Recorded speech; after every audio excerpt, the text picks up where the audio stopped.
gonna start with a new topic today, which is, just 1 second.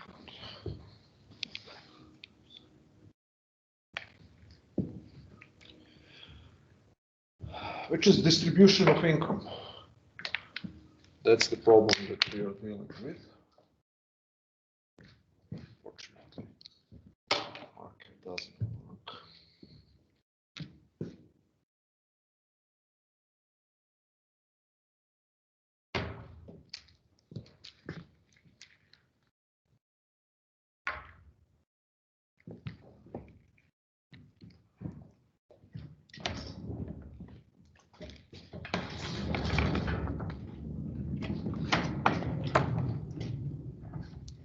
This way.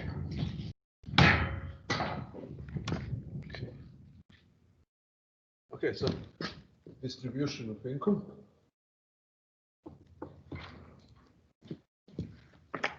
Is it going to be better? Oh, no.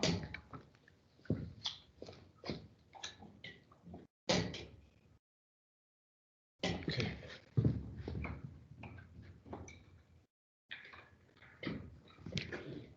Very good. Distribution of income, which is chapter 12 in your book.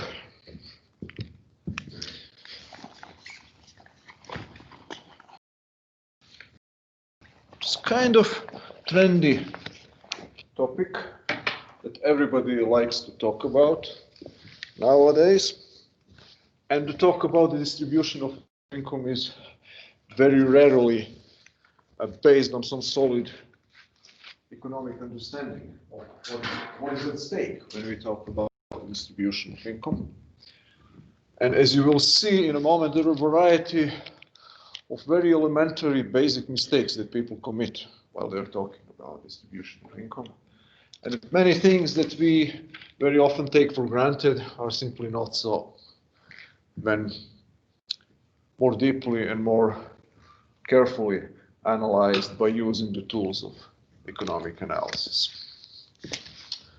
So we will try to understand today a couple of important concepts related to the distribution of income. The first one, and maybe the overarching, the most important problem, is to try and understand the relationship between production,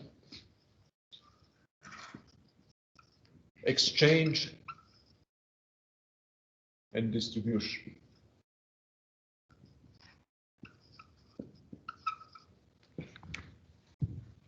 And this is the source, the misunderstanding of the relationship between these three concepts is the source of many, most widespread misconceptions about distribution of income and redistribution and so on. So we'll start with that. The second important concept, or the second related pair of concepts that come together that people confuse very often with each other, but are fundamentally different, are poverty and inequality. Poverty and inequality. So these concepts are used in a very loose and imprecise fashion, and sometimes in a completely mistaken, erroneous fashion. And then people, if the concepts are not understood well and well defined, then the conclusions that you derive from them will be false. And very often that's indeed the case.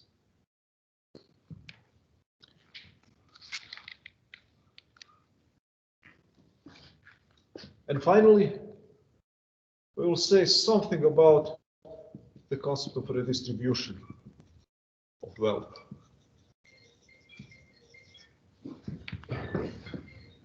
Is it? Please try to shut down your devices, please. So this is the game plan. So it's a concept, some of the concepts that you might think you know everything that needs to be known, that the media and newspapers and intellectuals talk every day, and that everybody has very strong opinions about. And what is most important here, that people believe that they can have opinions about these things that are not based on scientific understanding of the processes and problems in question, but rather on their moral views. I'm for more equality because I'm like a left-wing politician, or I'm for more inequality because I believe in free market and so on. I have certain moral, ethical ideas that then entail certain understanding or a certain view about equality, inequality, poverty, distribution thing. So, what is number 3? Redistribution of wealth. Redistribution. Again, you know what is the concept of redistribution? What does that mean? Can somebody clarify that for us? What is redistribution? Go ahead, sir.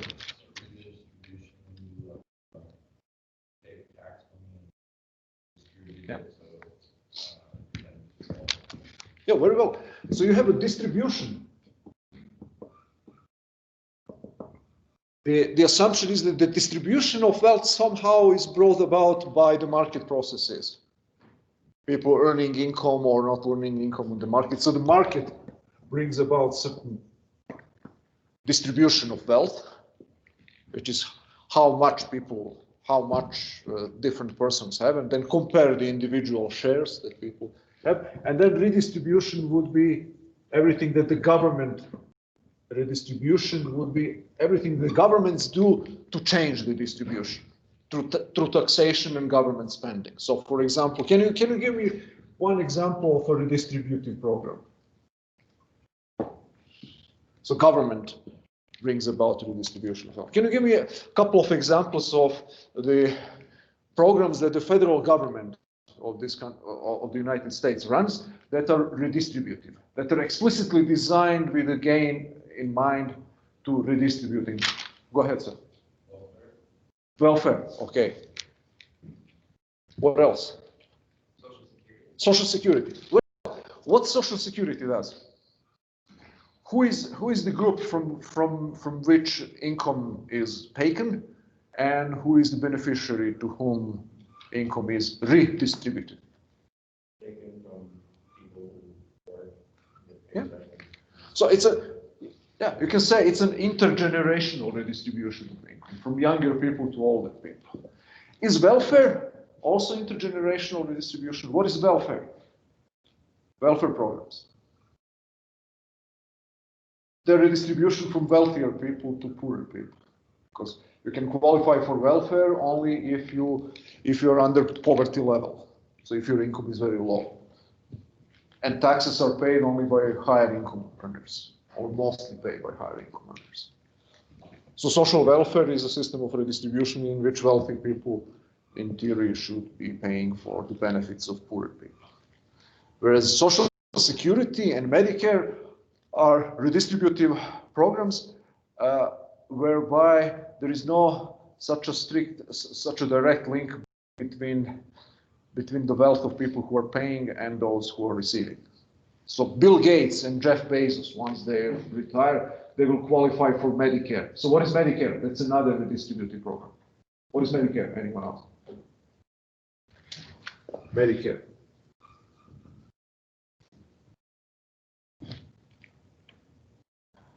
There are three largest redistributive programs that the federal government runs. One is Social Security, the other one is Medicare, and the third one is Medicaid.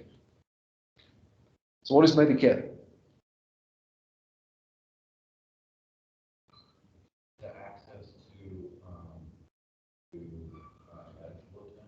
Access to health care, to free medical care financed by taxpayers. For whom?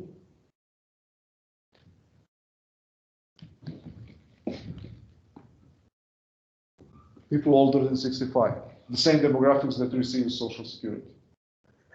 And Medicaid, what is Medicaid? like for people that don't make a lot of money. Yeah, for poor people. So Medicaid is a kind of welfare program. Access to health care for people who are below poverty line or certain level of income that the government defines. financed by the taxpayer, whereas Medicare is for older people. So these three are the three most important redistributive programs. And there are a variety of others. So we will now try to understand the concepts of distribution, how income inequalities are brought about in the market system, what are the implications of that, what kind of conclusions we can derive from our analysis of how the distribution of income is created, and to try and understand concepts of poverty and inequality and the relationship between them. Okay, so we shall start with the number one problem here. That a basic misconception that non-economists nowadays typically have. That once upon a time in the 18th century and early 19th century, even economists had. Moreover, that economists are responsible for this basic mistake, is that the process of wealth and income distribution in society consists of two separate phases. The first phase would be production and exchange. And then the second phase, the second stage that is completely independent from it, is the process of distribution.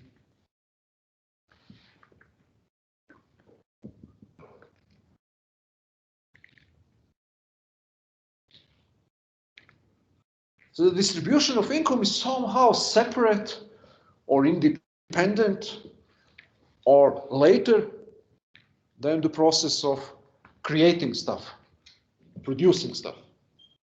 So in a certain sense, society first produces income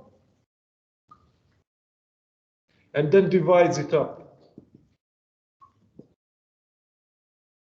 These two processes of production and distribution are separate and independent.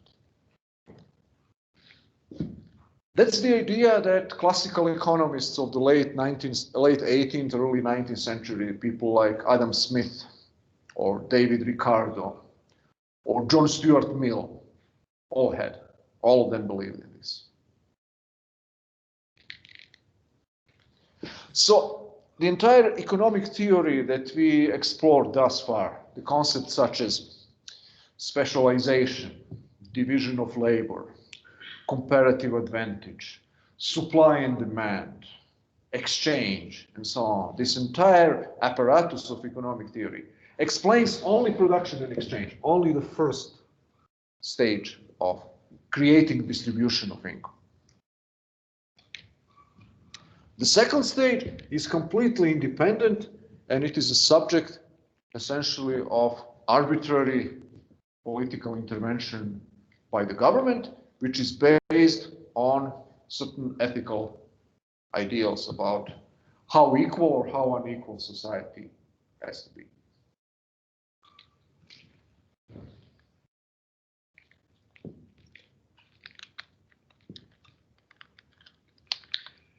And you can see the influence of this way of looking at the economic process even nowadays, that we say, oh yes, we want a wealthy society that produces much, but American society is not just enough. The distribution of income is not equal enough. We need to increase redistribution or taxation on government spending and so on. This idea of discreteness or separateness of the processes of production and distribution of wealth.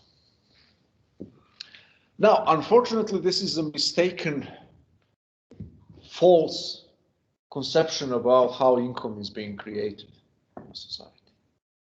So the true thing is actually that the same process that creates the social product, let's say, social pie, everything that we produce in this society, is the process that assigns individual incomes to different people. So production and distribution are very tightly connected. That's one and the same process, produces goods and services and creates the final distribution of income. How this works. So what is income? Let's say total social income.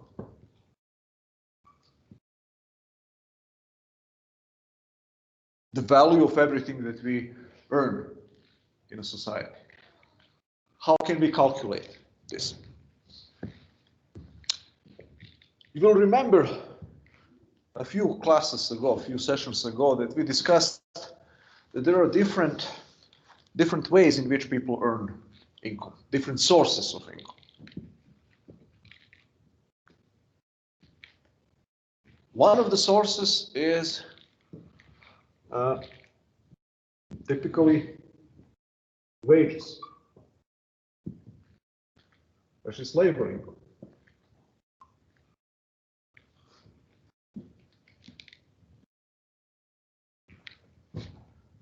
Another source of income is interest. What interest compensates for? Anyone else? Wages are compensation for labor services that people provide.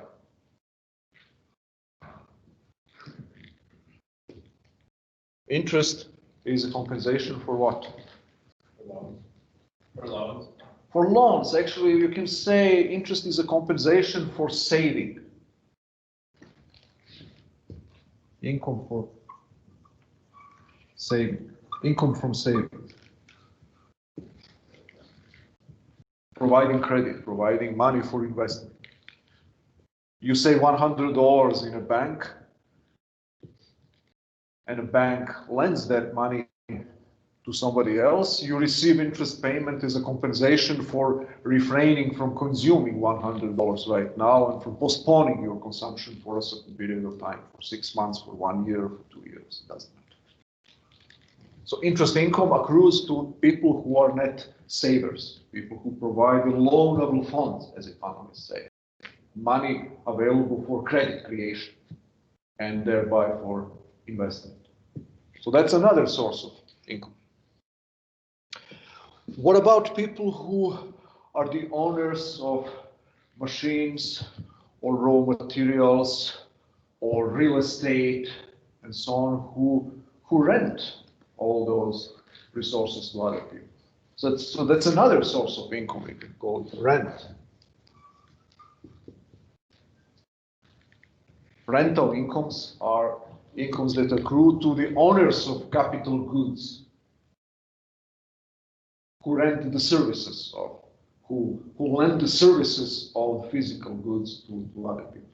So you have an apartment, you rent an apartment to a law firm, they pay you rent, your income that you receive is your rental income. Or you have a machine, you bought a machine, you rent it for 6 months to a private firm, to wherever, ditch digger or a tractor or whatever, you get a rental income for that. You have a land, you have a couple of acres of land or whatever, you lend it to your friend, farmer, to work on it, and he pays you whatever, 10% or 5% or certain amount of money. That's called ground rent. That's a rent on land, which is one of the most widespread forms. But that's also rental income.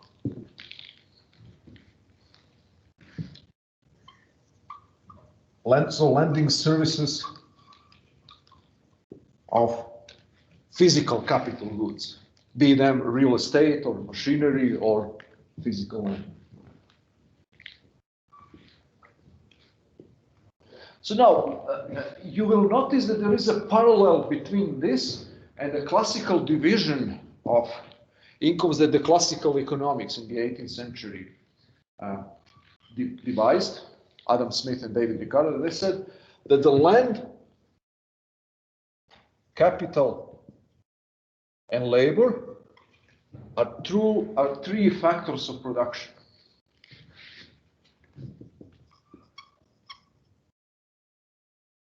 Three factors of production, and that rent, interest, and wages are the 3 factor incomes. So they're factor incomes that accrue, and this is the crucial mistake that they made, that accrue to 3 different groups in society, which are landowners, capitalist investors, and laborers. So they treated people who receive these 3 types of incomes as 3 distinct societal groups. They're separated.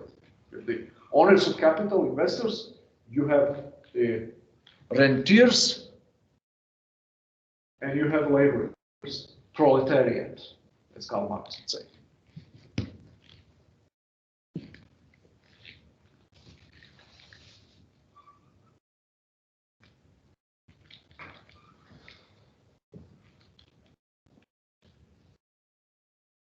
Now, they understood the process of distribution as a political quarrel among these hostile groups in society over a given income. So income is produced by these three groups of people jointly first, and then they have to fight politically and in other means over the spoils, who is going to get a larger share of the total pie, social pie, total social income. So those two discrete processes, joint production by all three factors of production, and then the fight who is going to get what eventually is decided in the fight that comes along afterwards through political and other means between proletariat, landowners, rentiers, and investors, capitalists.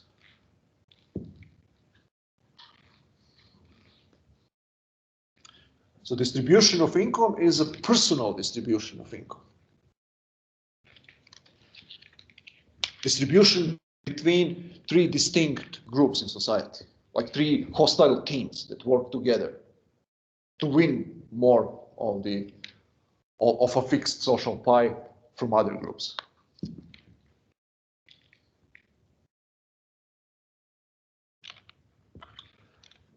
Now we know the economic theory in the late 19th century understood very well that this was a mistaken conception about how distribution comes about. They realized that all income, this was already well understood, but now it was theoretically better explained that all income that society has, that everybody has, are factor incomes, are compensation for the production of goods and services that people receive, either as wage earners, workers, as savers, investors, or rentiers. But this is the crucial distinction. There is a difference between this picture here, where you have three hostile groups fighting over the spoils, and here, where there is no personal distribution of income that could be directly derived. So I can give you one example. A typical average employee at the University of Mary. Every one of us is a wage earner, so we receive labor income. But also most of us, all of us, actually save money in 401k accounts, pension accounts, the university. Some of us save money and invest in a bank independently. Some might be the owners of land who rent land to other people, or the owners of other things that they rent to other people. So the total income that every one individual has typically is a combination of different kinds of incomes here. Wage income, interest income, and rental income. So functional distribution of income does not correspond to personal distribution of income, which means that most people have a functional distribution means how much money out of total, we call it GDP, total social income, everything that is being produced and sold in a society. You will see the definition of that last time, but let's for now assume that the total social income equals the total value of all goods and services that are being produced here. We call it gross domestic product, GDP. It comprises wages, wage income, plus interest income, plus rents. So that's functional distribution. So you know, what are the percentages here? Do you have any guess? Of all goods and services, all income that is being earned in the United States every year. What percentage of it goes to wages? What percentage to the other two?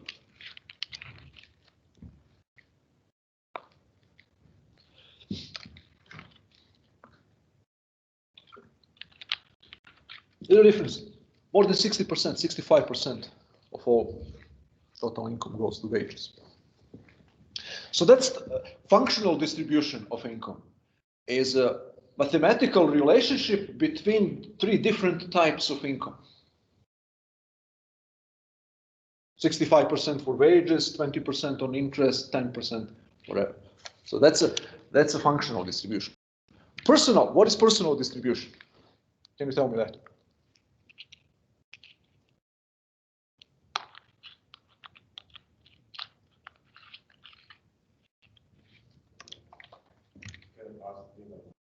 Maybe the money that someone, like an individual spends? Individuals. So typically one of the ways to measure personal distribution of income is to divide up society into five groups, five quintiles.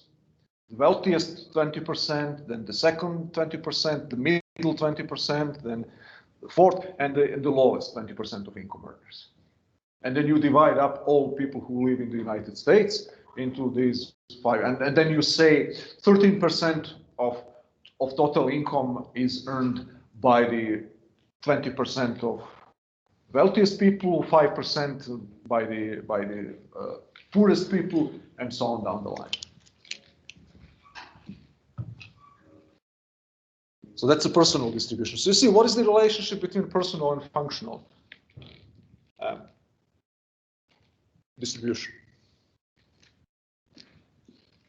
You would think, typically, that people who are personally wealthiest would be people who earn interest, profit, investors, capitalists.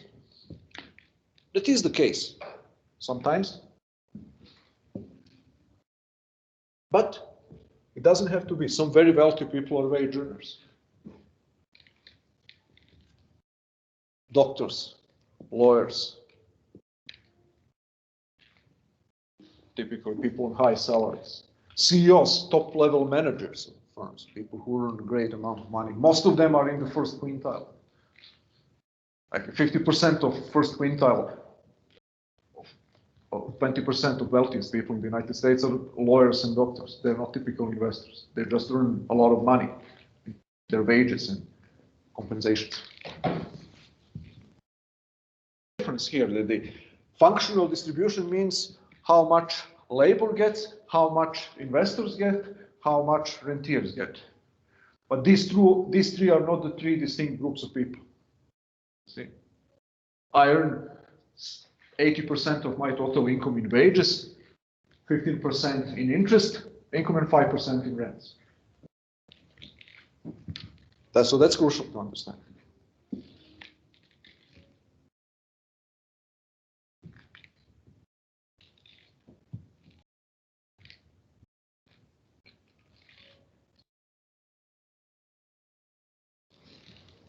Another aspect of this is that this distribution, as determined on the market,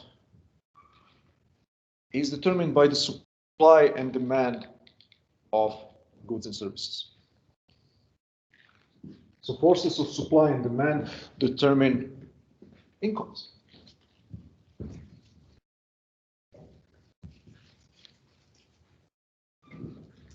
So wages, how much I will get. Let's say that I earn 80% of my income in wages. Supply and demand on the labor market determine the wages for a given profile of a worker. Let's say professor, college professor. So there is a supply curve of college professors and the demand curve. And the average wage is determined by the intersection of the supply and demand curves.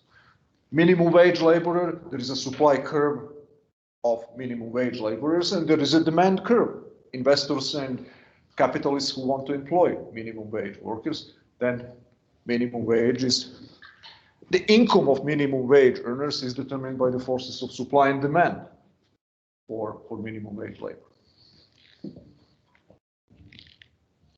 So this is the production process is what creates the labor component of my income.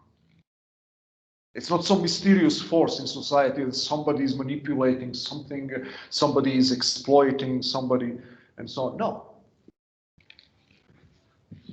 What determines my wage is the forces in supply and demand, the marginal productivity of labor.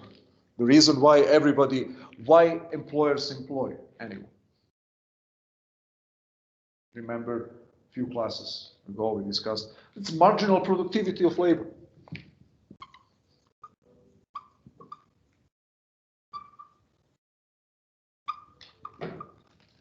That means if I employ you, that means that I believe that you're working for me will increase my total revenue more than the value of the wage that I have to pay. Well, that's adding one more worker to your payroll will increase your revenue. So that's called marginal productivity. So that's all of this is a theory of production and exchange. We are explaining distributive shares. We are explaining one important component of my income or anyone else's income just by using theory of production and exchange. We don't need any other ethical or moral or philosophical discussion here. Nothing mysterious about this.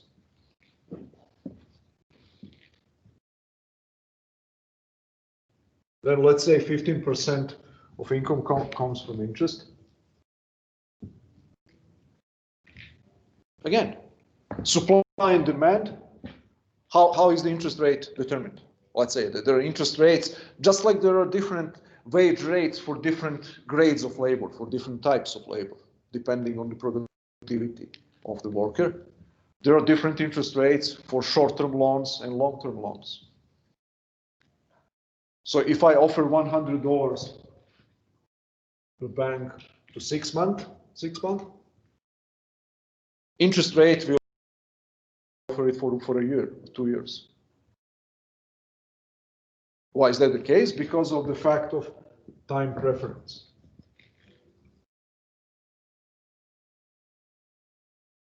So my sacrifice if I forego the services of $100 of cash for 6 months is less than if I forego the services for 1 year. So then you have a supply and demand. You have all people who want to lend money for 6 months. And you have the demand, all people who want to borrow money on 6 months. You have demand schedules and supply schedules. What is going to be the equilibrium interest rate at which money will be exchanged? It will be the intersection of supply and demand curves for 6 months loans. And this interest rate, this price of money, will be lower for 6 month loans than for 1 year loans. So now, depending on my preferences and how much cash I for saving, I will earn certain amount of interest income. Again, there is no any mysterious here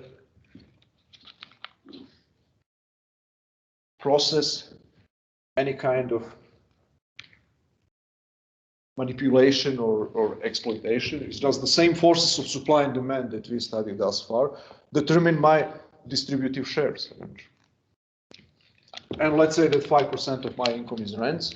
Let's say I do have a machine that I rent to somebody. What determines the price of rental price of a machine? Again, supply that is determined by the reservation prices of owners of a machine, how much people charge for a given machine, and the demand for a machine. If the demand is stronger, the rental price will be higher, and vice versa. So you can see now that all three types of income could be eventually reduced or explained by the basic concepts of supply and demand, and that their distribution of income eventually is just one aspect of the theory of production and exchange. If you can imagine for a moment a market economy without government interference at all, then the distribution of income will be defined by how much money people earn, and how much money people earn will be determined by how much, what quantity and quality of services they provide to other people. So interest income and rental income and wage income All of them are based on voluntary exchanges and the services and goods that every individual provides to society, the community of other people who want to voluntarily exchange stuff with them. So then this is my personal income. For every one of you or your parents or your friends, everybody will have a combination of different types of income that are created in the exact same fashion as my income profile.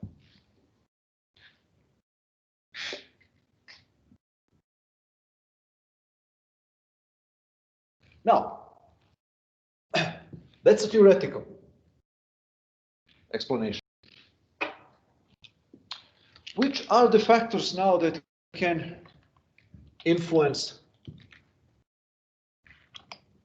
how much money people will earn?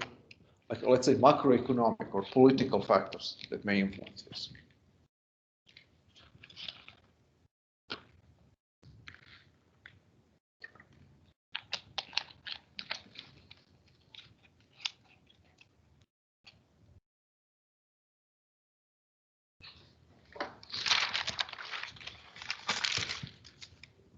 One of the very important preconditions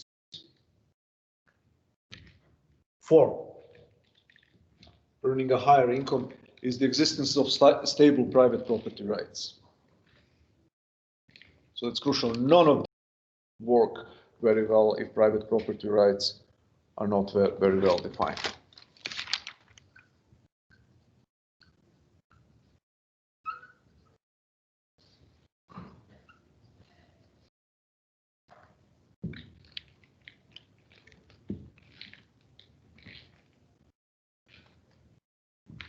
You can add here, if we want to disentangle interest, you can add profit here.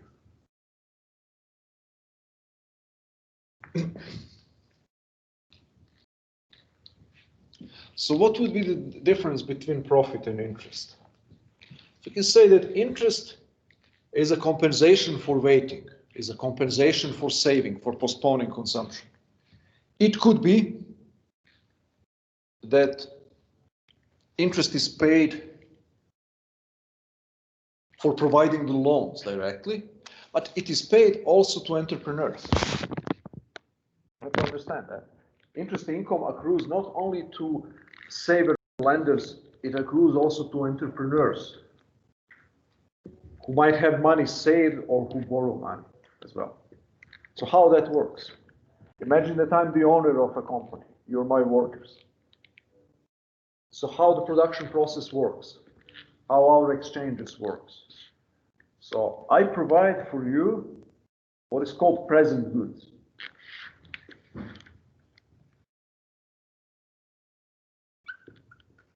Present good, what is that? That's cash, that's money that I pay you in wages.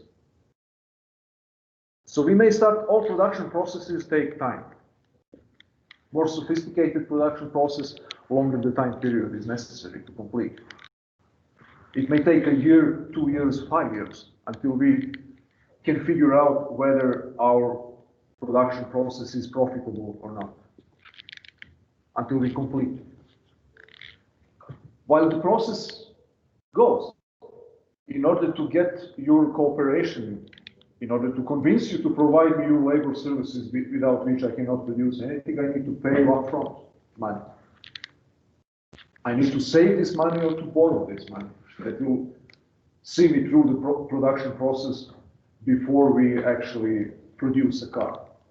Like from what is the groundbreaking of a new factory to producing a machine and selling it, sometimes it may take a very long period of time. Throughout this process, I need to pay you wages every week or every 2 weeks or whatever, every month. So I provide you present goods in exchange for what? In exchange for a promise of providing for me a future good. So it's also a time market transaction. So what are you providing for me? A product that one day I will be able to sell on the market. So future good is a product. So now, go back for a moment to a loan transaction. what is a future good in a loan, in a regular loan transaction, in order to realize that there is the same thing going on in the production process as well as in the loan transaction. What is the present good? Yeah, cash that I lend. What is the future good? It's IOU that you signed. You're going to pay me $100 plus 5 plus 10, depending on the interest rate.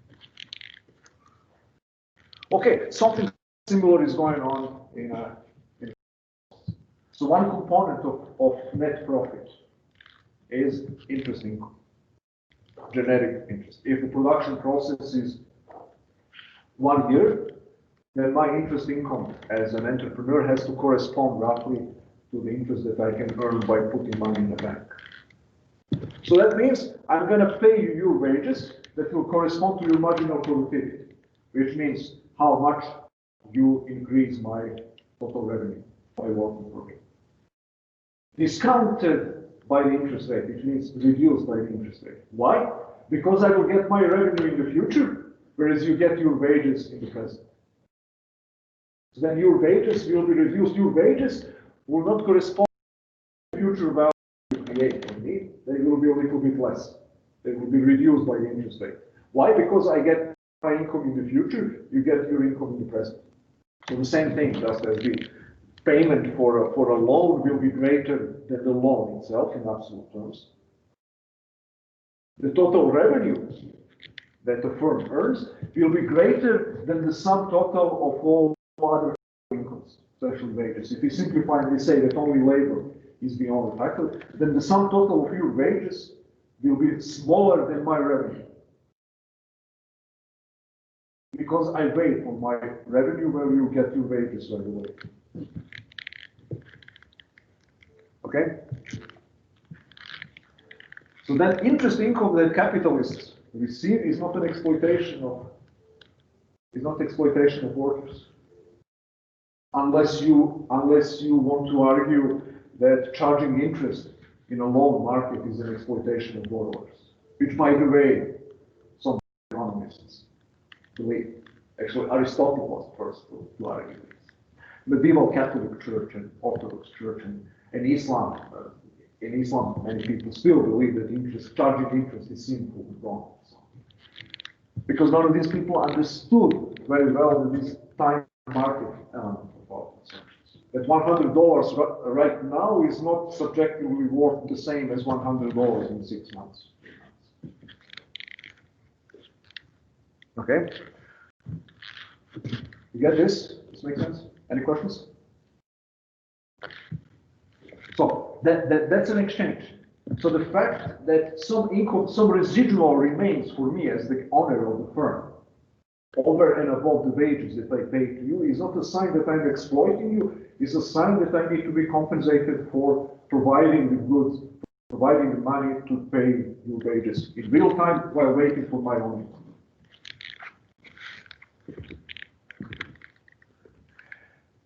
What is interesting here, that interest income would have existed even if there was no uncertainty at all.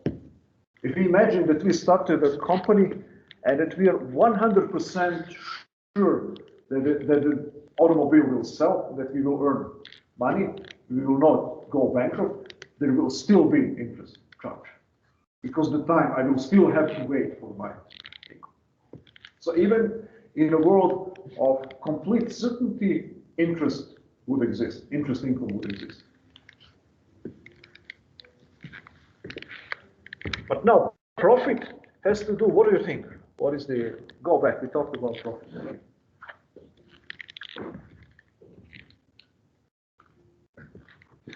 In what economic sense, profit is a compensation for risk. So not only that I have to wait for income as a capitalist owner, I also have to bear the burden of risk and uncertainty. In the real world, we may fail. Who is going to be responsible for that? You're not going to be, I don't have a legal way of forcing you to pay me back your wages. That's gone. That's sunk cost, as you know. I paid you thousands and millions of dollars in wages and we fail eventually. So the risk of that happening is on me. So in addition of compensation that I need for providing the funds beforehand for our to sustain our production process, I need additional compensation for bearing the burden of risk and uncertainty of a risk of failure. So that makes sense. Compensation for risk, or as one American economist said, for uncertainty bearing.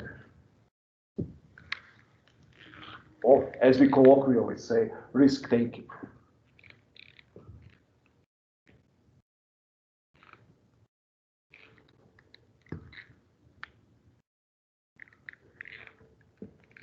So now, what can affect all these sources of income here?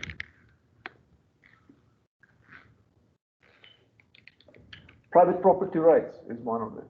If private property rights are not secure, am I going to be likely to invest in the long run? If there is a risk of nationalization of land, or nationalization of private property of any kind, the level of investment will be far lower. The level of saving will be far lower. So that's the reason why. That's the reason, for example, why, you know, which country in the world is #1 importer of capital? Which means that people bring their money that is earned elsewhere and invest it and save it in that country. You know which country is that?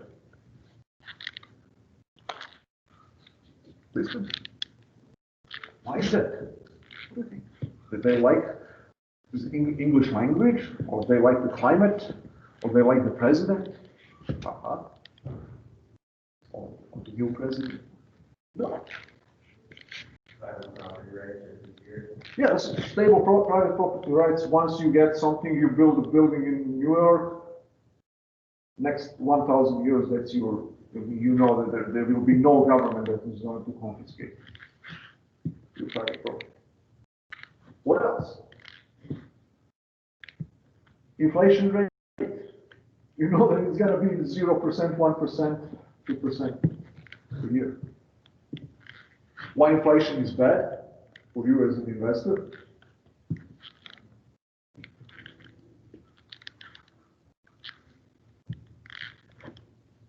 Inflation is a tax on savers, on lenders. You lend the money, which has a higher purchasing power, and then you receive your payment in 6 months or 1 year in money which is of lower purchasing power. Inflation rate 6%, interest rate 5%, actually you lost it. You haven't done anything.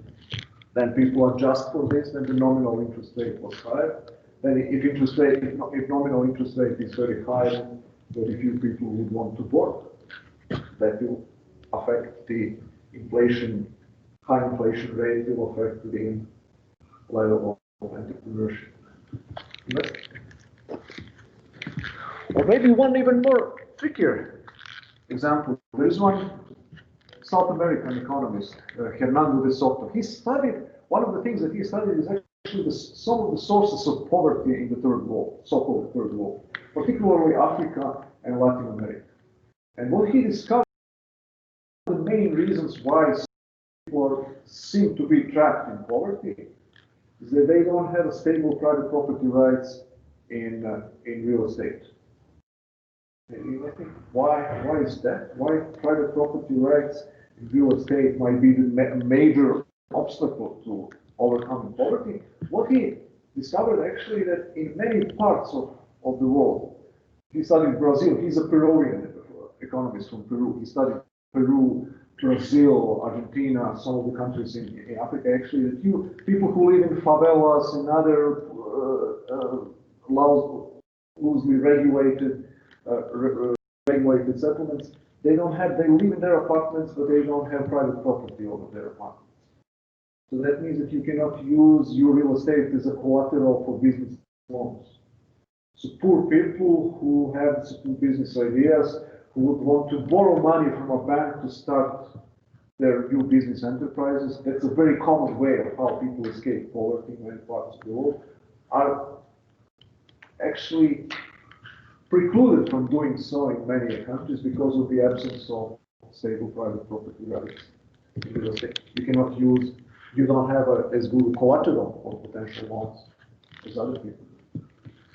He quantified, he studied to what extent which percentage of GDP was lost by this effect. It's staggering how large an effect this seemingly irrelevant factor has on economic development, on development that people have.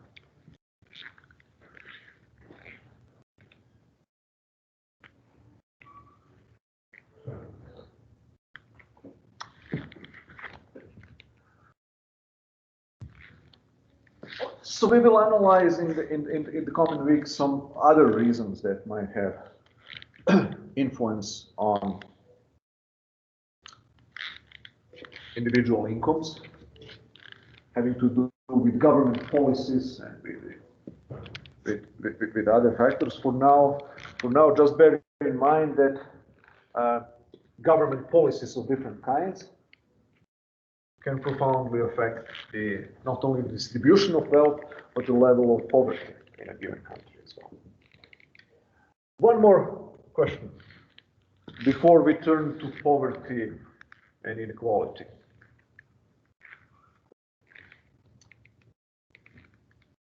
Relationship between labor and capital, or machines, technology, and labor. So what is the most popular, let's say, catastrophic prediction about what is going to happen to the distribution of income, to the demise of the laborer, or the impoverishing of the working class in this country and elsewhere? What is one of the most important pessimistic predictions about what is already going on and what is going to intensify in the future?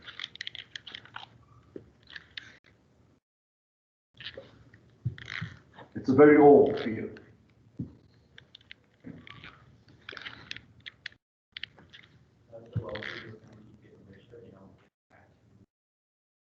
The first part, The rich get richer and the poor get poorer. what else? So blow. The poor get more. Poor get more poor. Why? Not enough distribution from the wealthy. Not enough in distribution. Okay. What else? Machines, robots. We've heard about that theory. Robots are taking over. Our jobs are disappearing because the robots now are doing everything. What do you make of that? Is there any truth in that? You view?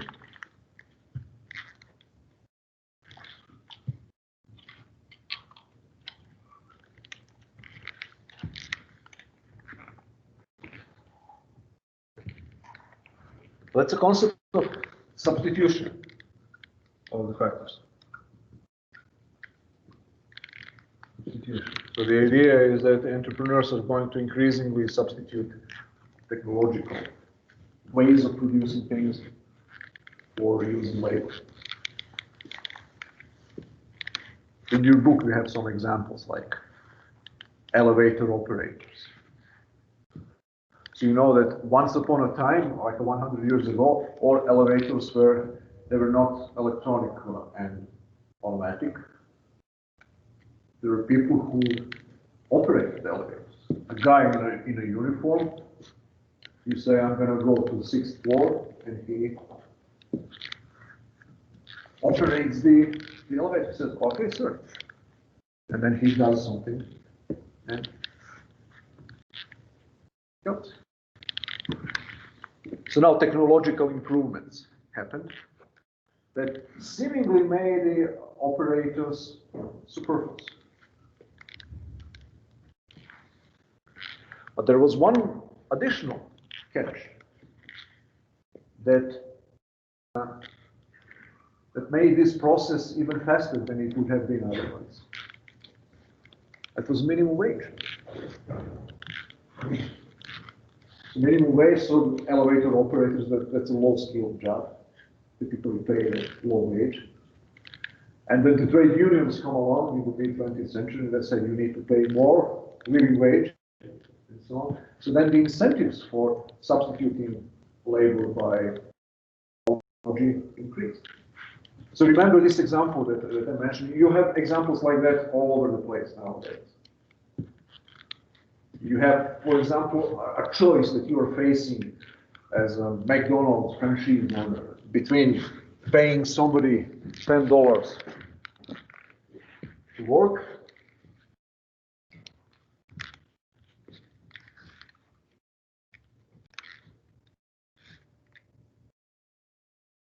and the technological process that can achieve the same goal for $12.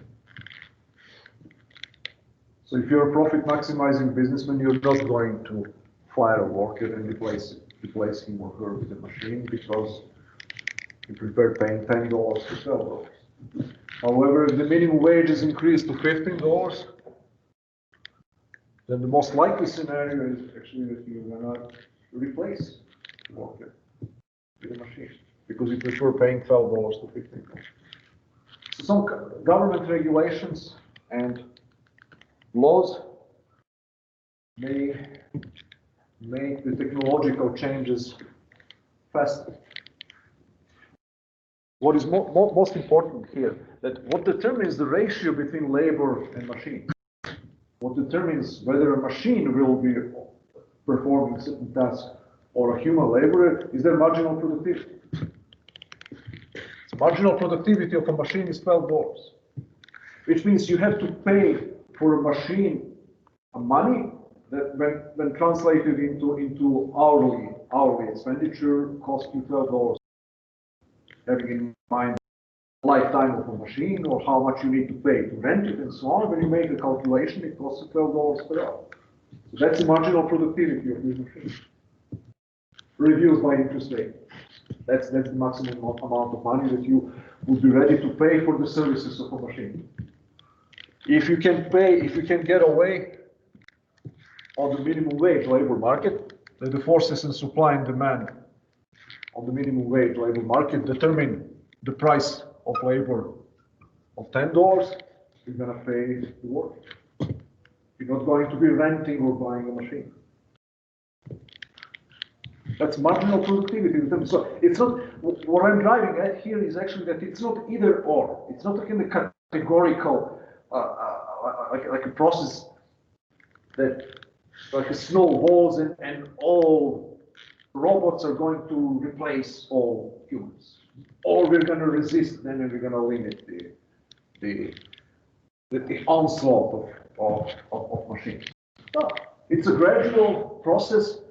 New jobs are being created all the time, and new utilizations of machines are being created all the time. It has never happened in human history that this process of replacing workers with a machine succeeded. For the first time in the 19th century, there was something called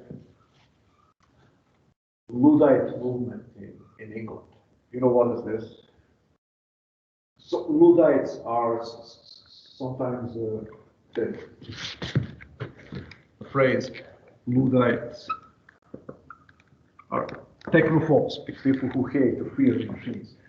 Actually, the thing was that the textile, simple, not mechanical, the new machines, the looms, electrical, or what kind of new industrial inventions that replaced workers who worked manually in textile factories. And they started breaking the machines because they believed that they lost their jobs, that it's the fault of the machines that they lost their jobs. So this idea that machines are bad and need to be resisted, sometimes it's called the Luddite. Because Ned Ludd was the leader of that group of workers in Great Britain in the early 19th century.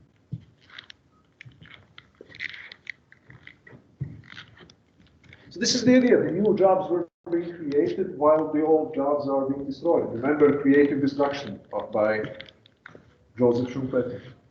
It's an ongoing process all the time.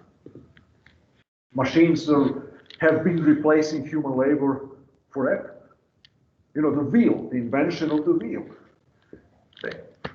For all that we know, the Indo-Europeans, like Aryans, people who used to live many thousand years ago in Russian steppes, people who invented, or why we use the wheel.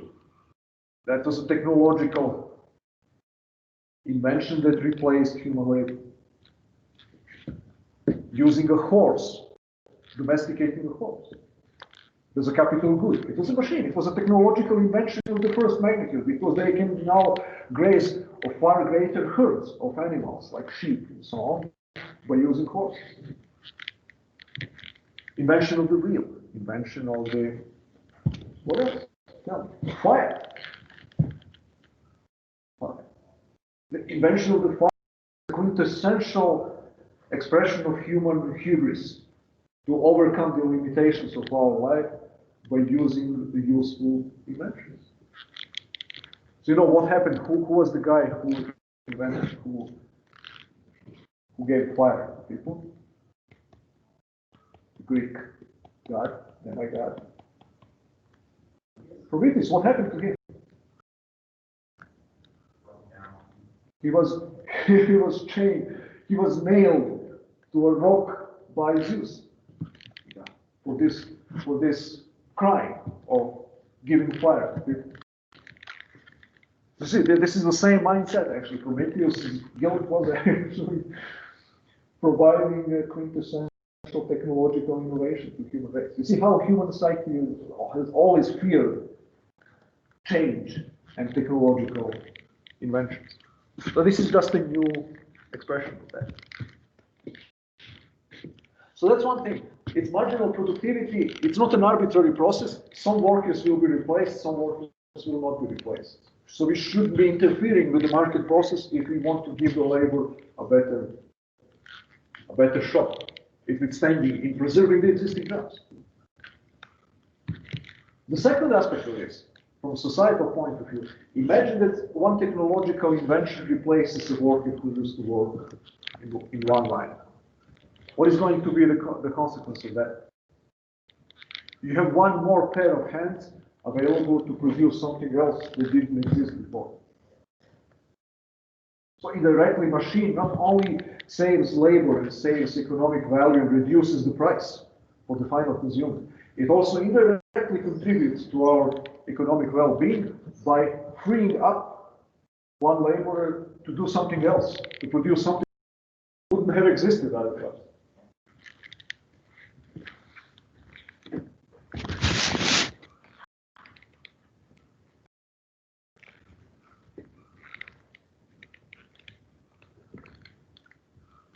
Okay, just a few more moments. Poverty and inequality. Can you tell me the difference between the two? Can we define poverty and inequality independently?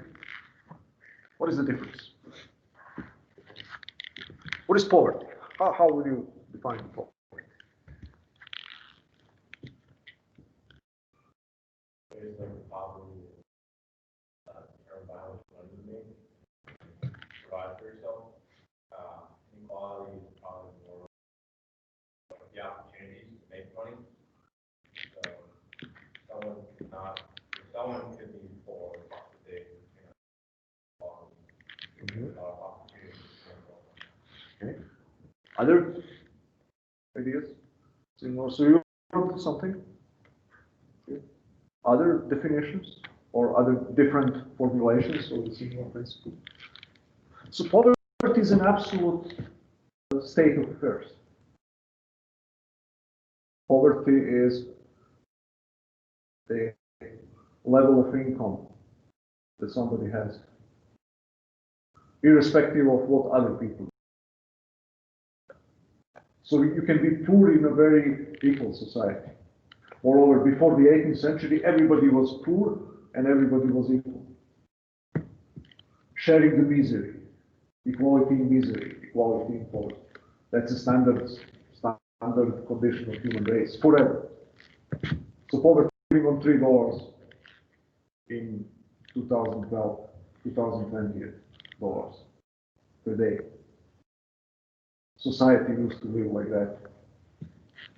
Human society in all parts of the world forever. So in modern society, poverty line is something that is defined like the availability of basic life necessities. Food, clothing, shelter, and so on. What is the inequality? These 5 quintiles that I mentioned are a good illustration of a good analytical device for studying inequality. That's a statistical distribution. That's a relationship between the people who have more and people who have less. So you can have a very unequal society that is very wealthy. Society in which the poorest people are much wealthier than the poor people in some more equal society. One example for you, the poorest people in the United States have always been much wealthier than the middle classes in communist Russia or Yugoslavia. So the difference between the billionaires and the homeless people or minimum wage earners in the United States has always been much greater than the difference between the Politburo of the Communist Party and the poorest worker in the Soviet Union. But the absolute level of economic well-being of the poorest people in the United States has always been much higher. So that's what Margaret Thatcher said. Capitalism is this, and socialism is this. See, this or that. And in socialism, the absolute level of everybody is very low. But the difference between the wealthiest and the poorest is small. In capitalism, this inequality typically is greater, but the absolute level of poverty of the poorest people is low. It is great, is lower than in any other achievable system. This is very often confused. Inequality is increasing, which means whenever you hear in the media, in the newspapers, they say inequality is increasing, they somehow insinuate that poor people are getting poorer. Poor are getting poorer, rich getting rich. That's how it goes, everybody knows. You know, Leonard Cohen, famous Canadian poet, so right. that's what everybody knows. Poor are getting poorer, richer are getting richer. No, that's false. Rich are getting richer, poor are getting richer. That's how it works in the United States. How we know that? We know that because there is something called statistics, poverty statistics in the United States. So the percentage of people who are classified as poor in the United States is declining over the last 50, 60, 70 years. Moreover, the way how poor are defined in 2020 is fundamentally different from how poor were defined 60 years ago. What the poor person has available to her now is a far cry from what poor in 1960 and 1970.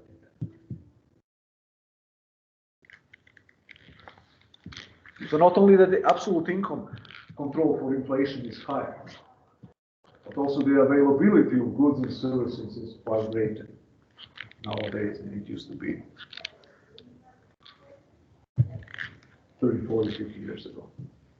So you always have to distinguish between poverty, which is an absolute, which is an objective state of affairs, how much purchasing power a poor person has, how many consumer goods she can buy, and inequality, which is a relationship between the poor and wealthy. One more thing. I hope that we have time. Just 2 minutes. It's enough. These quintiles, you see,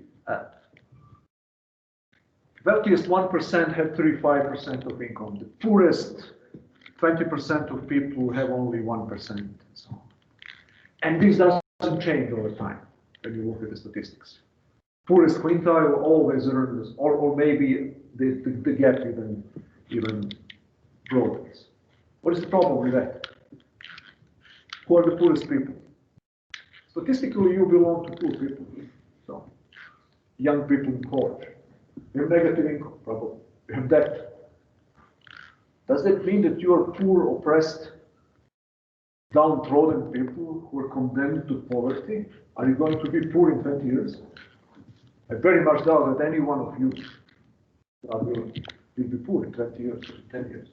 I don't believe that for a moment. Moreover, I know that's statistical. 96 to 97% of people, personally, who are in the poorest quintile, the lowest quintile of income earners, today will be in that quintile in 10 years. So you will still have 20% of poorest people earning only 3%, but those are not the same people in 10 years. Those will be some new kids who come along. The older people will move to the younger. So there is this vertical mobility in the modern capitalist society. Yes, there are poor people and there are wealthy people, but they're not the same people all the time. It's not like that you have the serfs and the feudal lords, and if you're born into a feudal family, you're going to be rich forever, and if you're a serf, you're condemned to be dirt poor forever, and your kids are going to be poor, and their own kids are going to be. No, that's not how it works in a capitalist society. Very few people who are very poor now will be poor in 10 years. Some will, but 96% of people will move up the income ladder. And sorry to tell you, 95% of people who belong to the 0.1% of the wealthiest people in the world will be there in 10 years. Some new billionaires will show up and overcome. So wealth is temporary and poverty is temporary. So you have to bear in mind, whenever you hear all the statistics, scary statistics like 20% of income earners in America earn only 3%, and that it worsened over time because it was 4% 10 years ago. You have to bear in mind what they are talking about here. They're talking about different people. People who were poor 10 years ago are not poor anymore. 95%. Okay, any final questions? Okay, then I'll see you on Thursday. We move to chapter 13, macroeconomics, GDP on Thursday.